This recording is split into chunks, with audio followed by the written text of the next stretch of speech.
So ayun, magandang gabi sa inyo mga guys. Tara, samahan niyo ulit akong kumain. Ang ulam nga pala namin ngayon is yung ulam kanina. Tapos bumili lang ako ng cup noodles para meron akong pandagdag ulam. Ayan, kailangan kasi namin magtipid eh.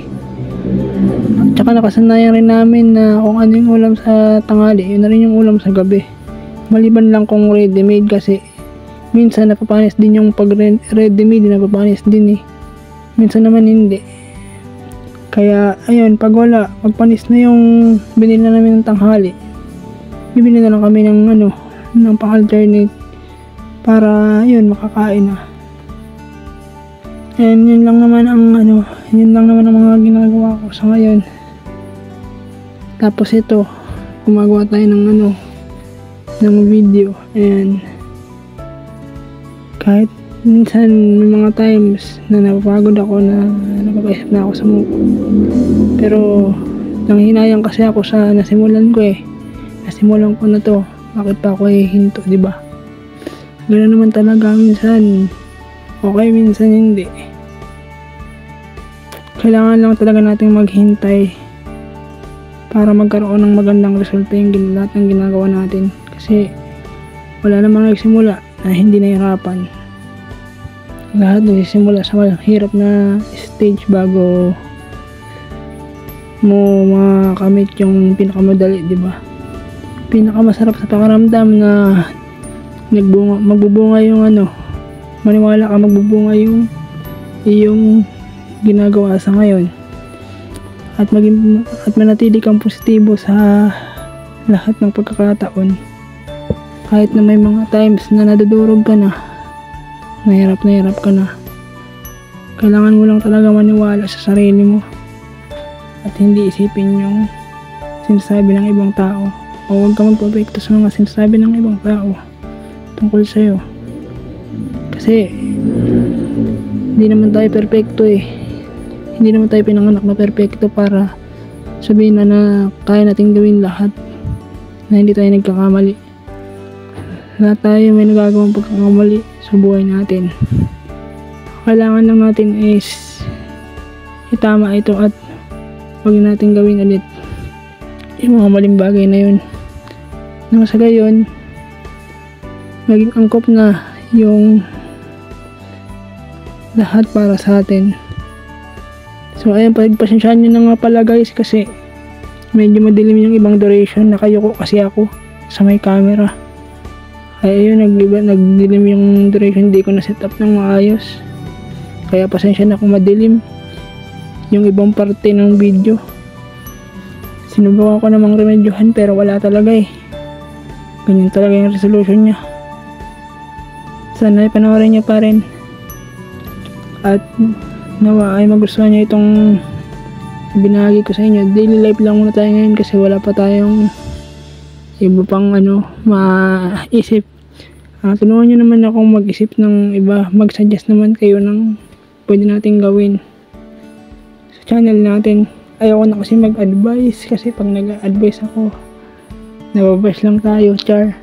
Hindi, wala kasi akong ganong experience tungkol sa life, kaya nahirapan din ako mag-advise. Nagiging honest na ako sa inyo guys ha. Ayoko kasing magsinungaling sa inyo guys. Totoo lang tayo, magpakatotoo lang tayo sa sarili natin. Yun yung pinaka-importante dun eh, yung nagpapakatotoo ka sa sarili mo. And pagpasensyahan nyo na muna guys kung medyo pangit yung natin ngayon setup, kasi alam nyo naman, solo lang ako na lahat. Ako ang mag-direct, ako ang nag-iisip ng gagawin. So ayun, pagdesisyonan ko mag-daily life lang muna. Kaysa naman gumawa tayo ng kung ano-anong video, hindi mag-daily life ko na lang. Kaysa naman gumawa ko ng prank o ng puro kalokohan, di ba? Hindi, yung na lang ginagawa mo lang sa araw-araw ang gawin mo. At least kung wala manood, di okay lang. Kung may manood, di salamat. Malaking bagay. Pero kung wala, ganun talaga eh. Hindi natin sila pwedeng pilitin na suportahan tayo.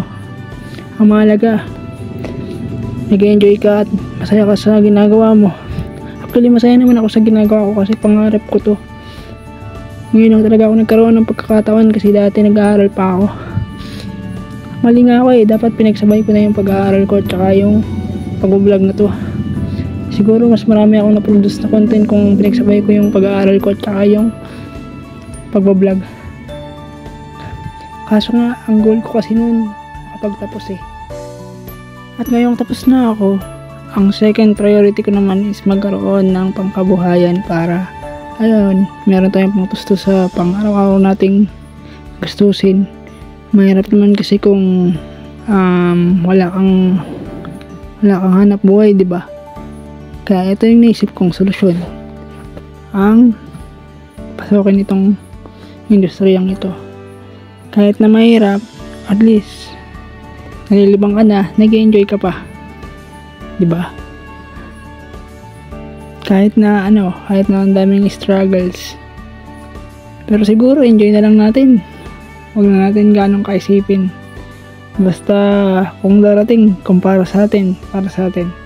And then sa personal life naman, kung magkaroon tayo kung pagkalooban tayo ng mga kasama sa buhay, why not?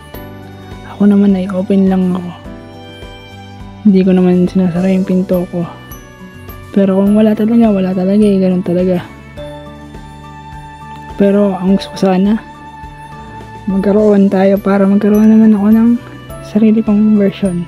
Ang sarili kong version na kamukha ko as in. Para yung hindi ko nagawa ngayon, dun ko sana ako gagawin. Kumbaga, alam niyo yung kasabihan na previous generation always surpass the next generation. Ganun yung tumatak sa isip ko na yung lumang henerasyon ay kailangan lampasan yung naabot ng nakaraang henerasyon. So paano? Hindi ko napapatagalin tong video na to. Pasensya na kung napahaba yung kwentuhan natin. Magkita-kita na lang tayo sa susunod na video natin, guys. Ako ulit si Kuya Josh TV Official. Nagpapaalam sa ngayon. See you sa susunod nating content. Mag-suggest kayo, guys, para meron tayong mapag-usapan, guys. Para naman gumalaw-galaw ang ating analytics. Joke lang. So ayun, ingat kayo palagi. See you and God bless. Peace out. Bye-bye.